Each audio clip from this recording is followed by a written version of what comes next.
से बड़ी जानकारी लेंगे, लेकिन इस वक्त खत दिखाने में आपको चाह रहे हैं। वो इस वक्त की सबसे बड़ी खबर है। आफताब के खिलाफ पुलिस थाने में शिकायत दर्ज कराई गई थी। क्या लिखा हुआ था उसमें, अनुपमा? बिल्कुल, देखिए ये वो खत है जो 2020 में, दरअसल ये वो शिकायत है जो 2020 में नाला सोपारा थाने में दर्ज कराई गई थी। इसमें लिखा क्या कुछ है, सबसे पहले आपको बताते हैं। इट हैज बीन 6 मंथ, जिसमें यानी कि 6 महीने से मुझे जो है मेरे साथ मारपीट की जा रही है। Today he tried to kill me, आज उसने मेरा गला दबाकर मुझे मारने की कोशिश की। ये शिकायत में साफ तौर पर लिखा गया। रीमा, बिल्कुल एक एक बात 2020 में जो भी जुल्म ढाया है उसने, ये इस एफआईआर की कॉपी में मेंशन है। लेकिन पता है उसने क्या किया? वो आया और इमोशनली फिर से उसने कन्विंस कर लिया किसको, श्रद्धा को। ये कहा कि अगर तुमने ये एफआईआर की कॉपी, ये एफआईआर वापस नहीं ली तो मैं खुदकुशी कर लूंगा। श्रद्धा मासूम बनी और उसने एफआईआर वापस ले ली। हर्ष, क्या हुआ? 35 टुकड़े किए। इतना ही नहीं, इसमें देखिए ये भी लिखा हुआ है कि he will kill me cut in the pieces. साफ तौर पर लिखा हुआ है he will kill me cut in the pieces, यानी कि वो मुझे मार देगा और मेरे शरीर के छोटे छोटे टुकड़े कर देगा। ये वो शिकायत है जो 2020 में दर्ज कराई गई थी, जिसमें साफ तौर पर लिखा गया है कि देखिए मुझे 6 महीने से मेरे साथ मारपीट की जा रही है, मेरा गला दबाकर मुझे जान से मारने की धमकी दी गई है और हो सकता है कि आने वाले समय में मुझे मारकर मेरे छोटे छोटे टुकड़े कर दिए जाए। ये नॉर्मल लेटर नहीं है, ये नॉर्मल एफआईआर की कॉपी नहीं है। ये जो दास्तान है ना, ये श्रद्धा की राइटिंग और ये सब कुछ भी प्रूफ हो जाता है तो इससे भी बहुत ज्यादा खेल बिगड़ जाएगा आफताब के खिलाफ, क्योंकि इसमें वो सारी बातें मेंशन है जो किया है उसने, यानी 35 टुकड़े करना। और उससे पहले ये लड़की कहती है कि ही ट्राइड टू किल मी।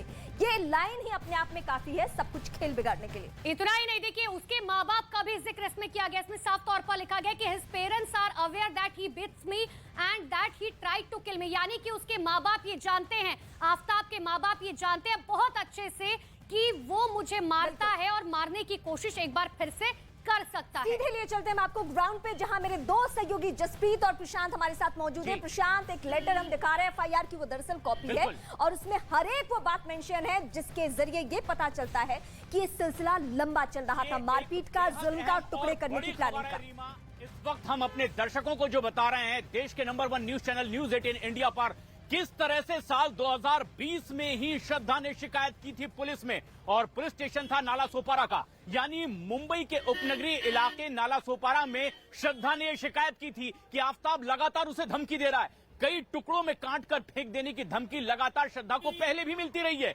लेकिन क्या उस पर एक्शन न लेने की वजह से आज ये दिन सामने आए हैं। दिल्ली पुलिस की कस्टडी में इस वक्त है आफताब, उससे पूछताछ की जा रही है। 4 दिन की एक बार फिर उसे रिमांड मिली है और इससे पहले 5-5 दिन की 2 बार रिमांड मिल चुकी है, लेकिन एफएसएल में उसे लाया जाना है और वो इसीलिए भी करना पड़ा है क्योंकि अब पुलिस को आशंका यह है कि आफताब अब तक जितनी भी जानकारी दे रहा था, क्या इसमें काफी हद तक वो झूठ बोल रहा था, और इसीलिए इस सच्चाई का पता लगाने के लिए इस वक्त अब Delhi police forensic science laboratory में पहुंचने वाली है। एफएसएल में लेकर इसकी प्रक्रिया कल से शुरू हो चुकी है, लेकिन ये एक इस वक्त की बेहद अहम और बड़ी खबर है।